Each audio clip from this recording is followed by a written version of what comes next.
뉴욕 증시가 변동성을 보였습니다. 일단 성장률이 부진했다. 예상했었던 부분이 있지만 경제지표와 성장률 부진에 따른 부담감 때문에 증시가 하락 출발을 했고요. 계속적으로 장중에 부담감을 가졌었습니다. 그런데 장 막판에 또 기술주들이 반등하게 되면서 나스닥은 플러스로 마감이 됐고요. 낙폭도 많이 축소해주는 모습이었습니다. 미국 증시가 변동성을 보임에 따른 그런 증시에 대한 영향들, 또 어떤 식으로 투자의 방향을 바라봐야 되는지 거기에 대한 내용들 같이 짚어보도록 하겠습니다. 외국인들이 돌아오면서 삼성전자에 매수세가 많이 몰렸죠. 반면 개인 투자자들은 삼성전자에만 무려 1.6조 원을 순매도했다고 합니다. 개인과 외국인의 싸움 같은 그런 느낌이 보여지고 있는데요. 그동안은 이제 개인 투자자들의 어떤 투자 방향이 증시의 어떤 상승이나 하락과는 좀 반대로 움직이는 경향이 좀 있었는데, 그동안 동학개미 운동이라는 어떤 부분을 통해 가지고 이 개인 투자자들의 힘이 굉장히 커졌는데, 이런 부분들이 지금 삼성전자에도 통할 것인지, 또 개인들이 삼성전자를 매도한 의도는 어디에 있는지를 알아보도록 하겠습니다. 다음 달에는 MSCI 신규 편입 종목이 발표가 될 예정입니다. 이 신규 편입 종목에 어떠한 종목들이 해당이 될 것인지, 또 신규 편입이 되는 종목들을 발표해야 되는 그런 시점에서 본다라면 이 종목들의 어떤 그 편입 대상의 그 여부에 따라서 주가의 상승과 하락이 결정이 되는 그런 부분이 굉장히 많았습니다. 그래서 이번에도 신규 편입이 될 종목들은 어떤 종목들이 나올 것인지 알아보도록 하겠습니다.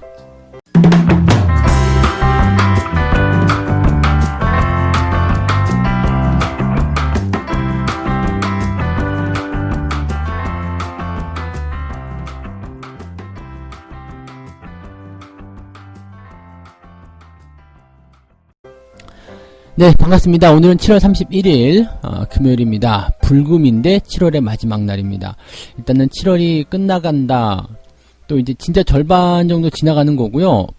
뭐랄까요, 여름도 절반 정도는 꺾였다라고 보여지는 부분이겠죠. 보통은 이제 7월 이 마감 시점, 거의 대부분 지금 오늘 정도부터 시작을 해서 8월 초 중반까지 휴가 시즌 지나가죠. 그리고 나서 이제 여름이 조금 꺾이면서 가을로 들어가는 그런 모습이죠. 실제로 이제 다음 달 초반이 되면 가을입니다. 그래서 그런 그 절기상의 움직임들이 좀 있었는데, 이번에는 장마가 좀 길어지면서 조금 일찌감치 여름이 좀 꺾이는 것이 아닌가 싶기도 하네요. 자, 모르는 거죠.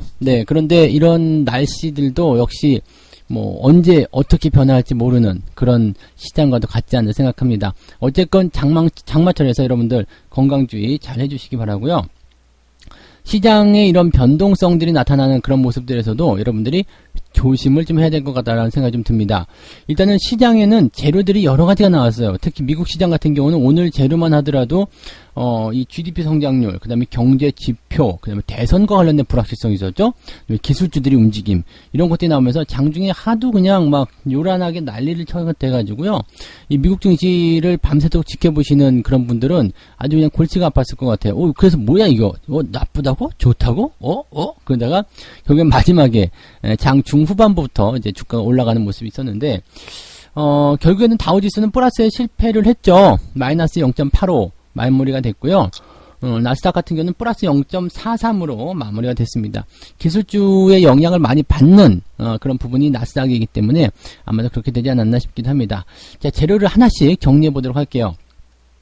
뉴욕 증시가 이제 변동성을 보이는 이유는 미국의 성장률이 추락했다, 그 다음에 경제지표가 안 좋다, 이런 얘기가 좀 나왔었습니다. 그런데 기술주들이 이제 기술주들이 강세를 보이면서 증시에 대한 부분들 다시 회복시키는 모습이 나타났다는 얘기죠.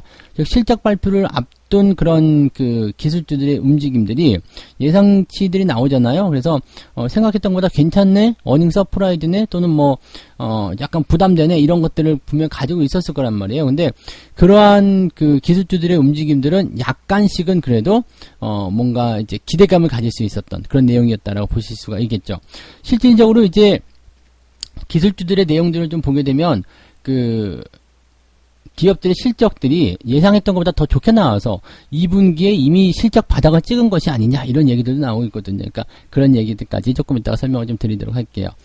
우선은 이제 GDP 먼저 좀 보도록 하겠습니다. GDP 성장률이요, 마이너스 32.9%. 이번 분기죠. 네, 2분기 GDP 성장률이 마이너스 32.9%.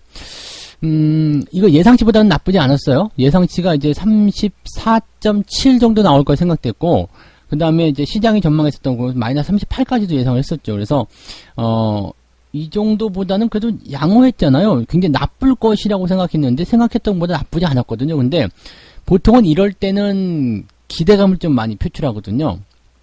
왜냐면은 선생님이 잘못했으니까 너 10대 맞아 하고 궁뎅이를 10대를 때리려고 했는데 10대 맞는구나 아프겠다 했는데 5대만 딱 때리고 됐어 들어가 이렇게 얘기하면 아싸 왠지 5대를 맞았음에도 불구하고 5대를 덜 맞은 듯한 그런 이상한 기분 그런 쾌감 네 그런 거 없나요? 네 그런 것들이 이제 생길 수 있거든요. 그래서 예상치가 나쁘게 잡힌 상태에서 좋게 나와버리게 되면 여기에서는 또 다른 어떤 기대감이 생기게 되는 부분이에요. 근데 나빠도 워낙 나빠버리니까 야 너 1000대 맞아야 돼. 근데 999대에서 끝났어. 이렇게 하면 1000대 맞나 999대를 맞나 그게 그거거든요. 그러니까 그런 식으로 나와버리게 되면은 약간은 이 실망감이 그냥 계속 연결되는 경우가 있습니다.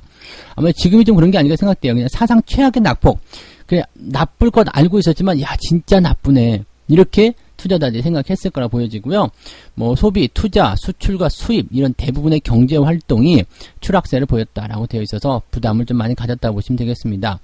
또한 실업수당 청구 건수도 지금 143만 건. 이게 130만 건, 120만 건 또는 100만 건 아래로 떨어져 줘야지 뭔가 의미 있는 모습이 나올 텐데 지난주보다도 오히려 10,000명 정도가 늘어나요. 그래서 시장 예상치보다는 좀 줄어들었죠. 시장 예상치도 145만 명이었는데 이거보다 조금 줄어들었다. 그렇지만 2주 연속 증가세를 보인다. 그러니까 이것은 또 보면은 확산에 대한 감염병 확산에 대한 우려감이 계속 경제 활동에 영향을 주고 있다. 이렇게 얘기가 나오는 부분이거든요. 또 일주일 이상 연속으로 실업보험을 청구한 사람의 숫자도 86만 명이 증가했다. 이 부분이 이제 경기 부양책에 대한 내용으로 또 불똥이 튈 수밖에 없는 내용이 될 수 있을 건데 이 실업수당에 대한 어떤 지원책도 좀 종료를 시키겠다 뭐 그런 얘기가 좀 나오고 있어서 아무래도 이제 이런 불안감들이 더 시장에 가중됐던 것이 아닌가 생각이 좀 듭니다. 일단 경제지표나 GDP 성장률은 내용을 들여다보니까 원래 나쁠 거 생각했었던 것이 정말로 나쁘게 나와서 기분이 나쁘다. 네, 이렇게 생각하시면 되겠네요. 네. 자, 그 다음에 대선을 연기하자라는 얘기가 나옵니다. 네, 트럼프 대통령이 이제 트위터를 통해서 이야기합니다. 이 감염병에 대한 부분들이 계속적으로 불안한데 우편 투표를 해야 되겠니? 이런 거거든요. 그러니까 감염병이 확산됨에 따라서 이제 우리나라와 같이 이렇게 대선을 뭔가 선거를 치러야 되는 상황이 되면 이 방역에 대한 부분들도 부담되고 그렇다 이거죠. 그래서 우편물을 이용해가지고 이 선거를 좀 하자. 이렇게 나왔는데, 사실 우편 투표는 이 부정투표에 대한 가능성이 굉장히 높잖아요. 그래서 거기에 대한 부분들이, 나는 좀 이거 좀 그렇게 생각하는데, 그냥 차라리 11월 3일로 예정된 대선이지만, 이거 뒤로 좀 연기하는 게 어떻겠어? 라고 이야기를 하는 거죠. 근데, 여기에 대해서 이제 민주당도 당연히 그랬고요. 공화당 의원들도 그런 건 없어! 네, 이렇게 얘기했죠. 그래서 미국 헌법에서는 뭐 어디나 마찬가지겠습니다만은 대통령이 독단으로 선거를 연기할 수 없도록 되어 있다. 그래서 그냥 말로는 그렇게 얘기한 것이다 보셔지면 되겠고요. 일각에서는 이렇게 나오는 거죠. 아무래도 이번 대선에서 트럼프가 질 것 같으니까 뭔가 꼼수를 쓰는 것이다. 나는 분명히 연기하자고 그랬다. 이제 코로나 때문에 이 모양이 좀 안 좋으니까 또 이제 위험하니까 또 부정선거에 대한 어떤 우려감이 있으니까 난 하지 말자고 그랬어. 근데 너희들이 하자고 그래서 내가 떨어진 거야. 이런 식의 어떤 명분 그런 것들 만드는 것이 아니냐. 이렇게 얘기를 하고 있는 부분도 좀 있습니다. 이런 거에 대해서 약간 이제 불확실성이 좀 생기는 거겠죠. 그런데다가 이제 뭐 아까 전에 말씀드렸던 경기 부양책에 대한 내용이 지금 합의점을 찾지 못하고 있다. 실업급여 지원이 종료될 것으로 보인다. 뭐 이런 얘기도 나오고 있고요. 뭐 이 공화당이 발효한 안건에 대해서는 민주당이 반대를 하고 민주당이 발의한 안건에 대해서는 공화당이 반대하고 뭐 이렇게 나오고 있습니다. 그래서 지금 대선 앞두고서는 이런 정책들이 계속 팽팽하게 맞서서 싸우고 있을 것이다. 계속 그렇게 될 수밖에 될 수 없을 것이다. 이렇게 우리가 생각하셔야 되지 않을까 보여집니다. 그래서 이런 정치적 불확실성은 아무래도 대선 전까지는 계속 가지 않을까 생각되기 있기 때문에 어떤 합의를 도출해낼 것이냐에 따라서 향후 증시 방향도 달라질 수 있겠다. 이렇게 봐주시는 게 맞을 것 같죠. 그런데 이제 장 막판에 증시를 끌어올린 모양새는 이제 기술주들의 움직임이란 말이에요. 애플, 아마존, 페이스북, 그 다음에 알파벳, 이런 기업들이 이제 실적을 발표하는데, 구글 같은 경우는 이제 실적이 조금 안 좋을 거 생각되고 있습니다. 창사일에 조금 이제 이익이 감소했다, 뭐 그런 얘기가 나오고 있는 부분도 있고요. 어느 정도 정점에 들어간 게 아닌가, 그런 평가들도 나오고 있습니다. 그리고 뭐, 아마존, 뭐, 페이스북 이런 기업들은 실적이 좀 괜찮을 것이다라는 얘기가 나오고 있고요. 그 다음에 애플 같은 경우는 지금 보면 이 액면 분할을 한다고 그러죠? 그래가지고 이제 주가가 상승을 이제 시간에서 많이 하고 있다고 합니다. 애플, 아마존, 페이스북 이런 주가들은 마감 후, 이제 장 마감 후지만 이제 시간외에서도 상당히 강세 흐름을 보이고 있기 때문에 아마도 이제 그 주말장이 열리고 나면 이 기술주들의 실적 발표에 따른 주가 상승이 더 연결될 수도 있겠다. 이렇게 보여지기도 합니다. 그래서 실질적으로 이제 그 불확실성을 가지고 있는 재료들이 굉장히 많지만 이렇게 기업들의 내용들이 실질적으로는 괜찮게 나와버렸어 라고 하면서 증시를 끌어올리게 되면 투자 심리도 그쪽으로 쏠려갈 수밖에 없습니다. 그래서 분위기만 본다라면 기업들의 실적이 증시 자체를 끌어당기는 모습이고요. 지금은 어닝 시즌이기 때문에 그 어떤 재료보다도 어닝에 대한, 즉 실적에 대한 부분이 앞서 있다라고 보시면 되겠습니다. 실적 좋다는데 뭐 어쩌라고, 네, 이렇게 되는 거죠. 그러니까 기업들의 실적과 그 다음에 전체적인 시장 동향들이 긍정적으로 작용하고 있다는 것이 우리가 좀 중요하게 봐야 될 내용입니다. 시장에 대해서는 뭐 그렇게까지 겁먹을 이유 없다라고 계속 말씀드릴 수 있을 것 같아요. 뭐 조금 내려갔다고 하더라도 그냥 신경 쓰지 말자. 네, 어차피 가는 동안에 나오는 그런 변동성일 뿐이다. 이 정도로 생각하셔도 괜찮지 않을까 보여집니다. 자, 두 번째 이야기 가겠습니다. 달라진 개인 투자자들, 외국인들 돌아오자마자 삼성전자를 무려 1조 6천억을 팔아버렸다. 지금은 이제 그 3월달 급락 이후에 시장을 끌어올린 가장 중요한 주축으로 개인 투자자들을 뽑고 있습니다. 그래서 동학개미 뭐 이렇게 얘기 나왔죠. 그러면서 이제 매수세가 확 몰리면서 주가를 많이 끌어올린 모습이었는데, 최근에 이제 삼성전자가 이제 외국인들의 매수가 들어오게 되면서 6만 원대 회복하기도 하고요. 단기적으로 상승을 계속 보여주는 모습이 좀 있었어요. 여기서 이제 우리가 좀 중요하게 봐야 되는 것들은 외국인과 기관들이 한때 뭉쳐서 진행하고 있고요. 그 다음에 개인 투자자들은 또 다른 방향으로 움직이고 있거든요. 지금 평단가를 좀 계산해 보게 되면 개인 투자자들은 다 갖다 때려버리는 반면에 그 때려버리는 시점을 외국인들이 집중적 매수를 좀 해줬다는 얘기입니다. 그래서 요 포인트가 지금 어떻게 보면 개인과 외국인의 대립관계로 들어서게 되는 모습이 됐는데, 개인들이 팔았기 때문에 외국인이 사는 것인지, 외국인이 사는 것을 보고 개인들이 갖다 던지는 것인지는 모릅니다. 어쨌든 간에 서로 간에 합의가 맞아서, 눈이 맞아서 뭔가 짝짝꿍이 됐다는 거 아니겠어요? 그래서 그런 부분인데, 문제는 이거죠. 개인들은 일단 팔았어. 그런데 매수의 주축이라고 볼 수 있는 외국인들이 삼성전자를 또는 한국 시장에 계속적으로 매수 유입을 시켜버리게 된다면 팔아먹은 개인 투자자들 입장에서는 약간 엿먹는 경우가 생길 수가 있습니다. 왜? 팔고 나서 더 올라가 버리면요, 보통 사람들의 투자 심리가 내가 산 가격보다 더 아래쪽에 와 있다라면 매수하기 좋은데, 내가 산 가격보다 더 위쪽에 가격이 형성되어 버리면 이게 왠지 비싸게 사는 것 같고 손해보는 것 같아서 다시 사지 못합니다. 그래서 그런 부분들이 투자 심리로 들어오기 때문에 아마도 외국인들이 매수를 계속 해주고 삼성전자가 더 올라가 버린다라면 개인 투자자들이 여기서 약간 빗겨나 버리는 상황이 벌어질 수 있지 않겠는가, 이렇게 예상이 되고 있습니다. 지금 현재 보면은 삼성전자를 팔자라는 쪽으로 가는 것에 대해서는 두 가지 이유로 보고들 있더라고요. 1월 이후에 삼성전자의 주가가 지금 계속 상승하게 되면서 좋은 흐름을 보였다. 그래서 지금은 이제 약간 쉬어갈 타이밍이 아니겠느냐. 그러니까 지금은 이제 차익 실현을 좀 해보자. 그동안 이제 그 수익을 내려고 계속해서 매수한 것이 이렇게 그 뭐라 그럴까요?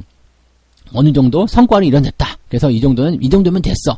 이런 생각을 하고 매도를 진행했을 것이다 라고 생각하는 부분도 있고요. 또 한 가지는 이제 단기적으로 조정이 좀 나올 수 있는 거 아니냐. 단기에 올라갔으면 내려가야지. 이 생각을 하면서 아래쪽으로 들어갔을 때 다시 사야지 라는 생각을 했을 수도 있습니다.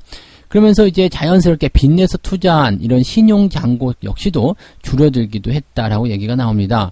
지금 이제 소폭 감소 추세를 보여주고 있다는 건데, 그동안 개인들이 이제 빚을 내서 투자한 그 주식의 규모가 상당하다는 것을 또 의미할 수 있는 부분이겠죠. 그러니까 이런 것들은 약간 시장이 좀 건강해지는 모습이기도 하다라고 볼 수도 있겠는데, 이제 뭐 남 걱정을 할 필요는 없겠습니다만 개인 투자자들이 삼성전자에 대한 매수세를 보여주고 있는데, 외국인들 입장에서는 지금 현재 시점에서 단 몇 프로 먹으려고 들어오는 건 아닐 거라 생각하고요. 또 이 배당에 대한 어떤 확대, 또 실적에 대한 기대감, 업황에 대한 호전, 이런 것들을 보고서 하반기 장세를 준비하는 모습이 아니겠는가 싶기도 하거든요. 그러니까 외국인들이 지금 현재 좋은 조건들이 형성됨에 따라서 계속 국내 시장에 들어오게 되어 있고요. 또 저평가에 대한 부분이라거나 또 성장에 대한 부분들을 통해서 삼성전자 쪽으로 매수가 몰리고 있는 그런 모습이다라고 볼 수도 있습니다. 그러면 이 단기간의 어떤 변동성보다도 장기간에 걸친 상승이 나타날 수 있겠는데, 이런 자리에서는 섣불리 매도하다가는 이 타이밍을 놓칠 수도 있다라는 거죠. 그래서 어지간하다라면 삼성전자에 대한 관점은 매도가 아니라 그냥 유지하면서 지켜보는, 또 장기적으로 끌고 가는 그런 전략이 정말 좋지 않을까라고 저는 생각해 봅니다. 그래서 개인 투자자들은 일단 수익이 많이 났기 때문에 챙겨놓고 밑에서 다시 사겠다는 생각이 들어가고 있지만, 매매에 정말 자신 있는 투자자가 아니시라면 그냥 냅두시고요. 홀딩 하시는 게 맞습니다. 나는 자신이 있어 한다라면 그 포지셔닝을 잡아가지고 아래쪽으로 다시 살 수도 있겠죠. 근데 단기 조정은 지금 그냥 예상되지만 냅두자, 이렇게 말씀드린 게 유리할 것 같다 말씀을 전달해 드립니다. 자, 마지막 이야기입니다. 자, 다음 달에 이제 MSCI 편입 종목이 생겨나게 됩니다. 지금 이제 시젠, 굉장히 유력하다라고 되어 있고요. 알테오젠이 가능성을 보이고 있다, 이렇게 되어 있습니다. 아무래도 제약바이오 종목군들이 굉장히, 좀 힘을 많이 쓰고 있는 그런 내용이 아닐까 생각되기도 하고요. 지난번에 그, 정기 변경이 5월 달에 있었거든요. 그때도, 셀트리온 제약, 이런 기업들이 들어갔었죠. 그래서, 이렇게 편입이 되는 기업들에게는 굉장히 좋은 얘기라고 좀 볼 수도 있을 것 같아서, 일단 8월 달에 MSCI 편출 종목이 공개된다. 즉 들어가는 건 뭐고 나가는 것은 뭔지 공개가 될 것이다. 그래서 이번에는 이제 6조 원대 시가총액 진입을 한 이 시젠이 아마도 편입될 것이다라고 이제 유력한 전망치가 나오고 있고요. 알테오존 같은 경우도 지금 시총 2.4조 원대, 2조 원이 넘어간다. 그래요?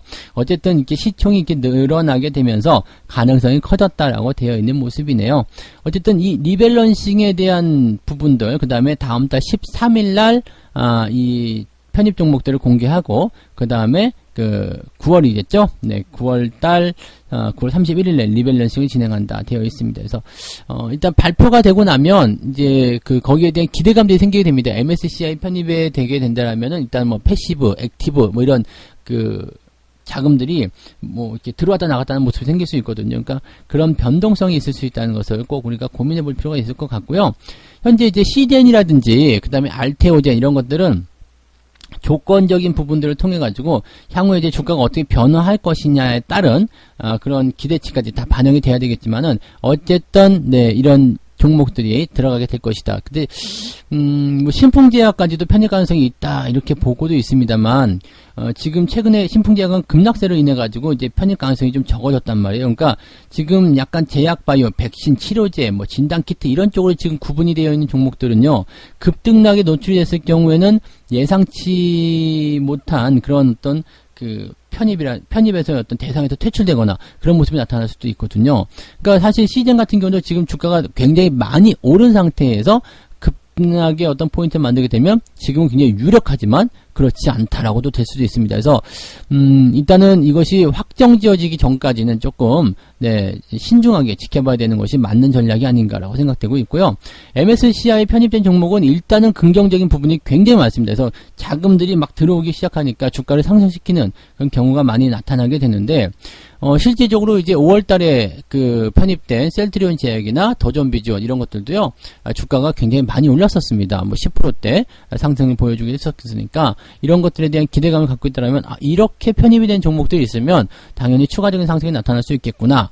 그 다음에 편출된 종목, 즉 쫓겨나는 종목들 같은 경우는 이제 주가의 변동성이 전부 다 마이너스로 떨어지는 경우가 많습니다. 왜냐면 거기에서 이제 기대감들이 떨어지니까요, 거기에 대한 이제 부담감이 좀 생기게 되는 거죠. 그래서 편입이 될 것이냐, 편출이 될 것이냐, 거기에 대한 부분들, 또 편입 대상으로 있다가 그냥 미편입이 되는 거야. 이거 유력한데라고 했다가 미편입이 돼버리면 또 그건 역시도 주가가 엄청나게 빠지는 경우가 나타날 수 있어요. 그러니까 변동성이 변동성을 부르고 막 변동성에 대한 이야기들이 나타날 수 있는 것이 바로 이런 확정되기 전의 모습입니다. 그러니까 너무 또 확신에 차가지고 무리한 투자하지 마시고요.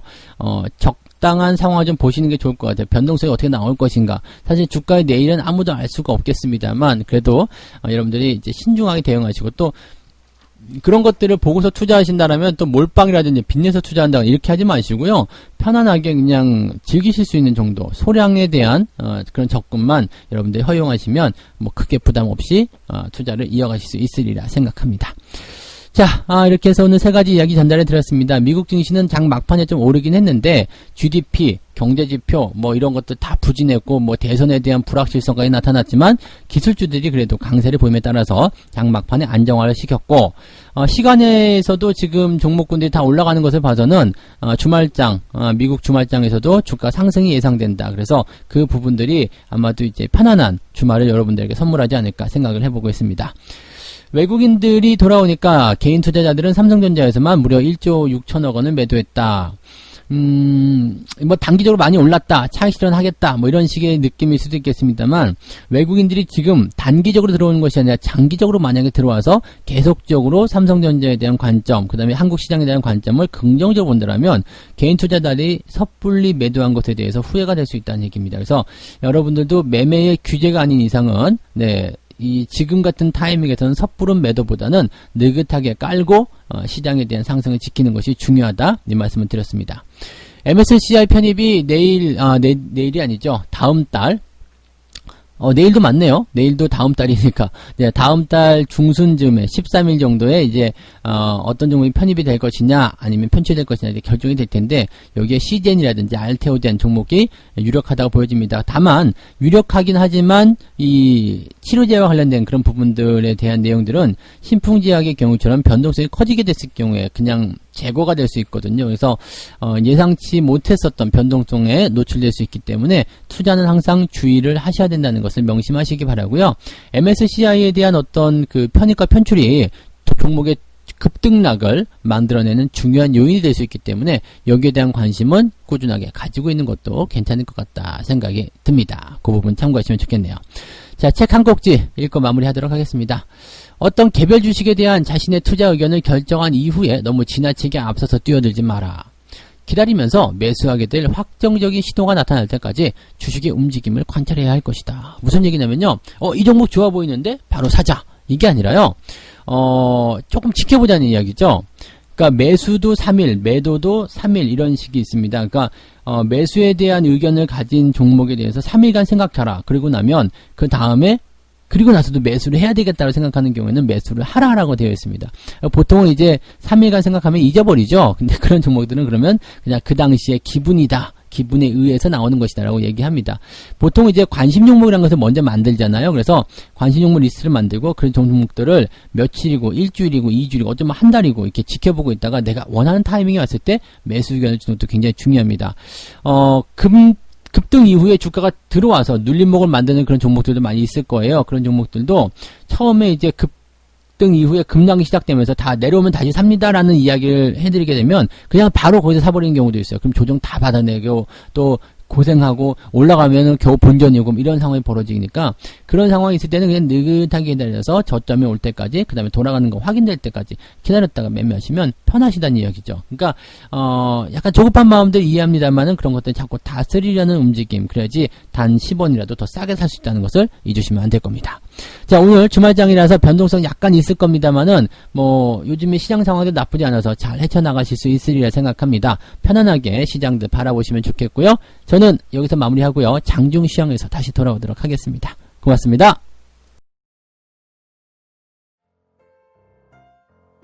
본 방송에서 제공되는 모든 정보는 투자 판단의 참고 자료이며 투자의 최종 책임은 본 방송을 이용하는 본인에게 있습니다.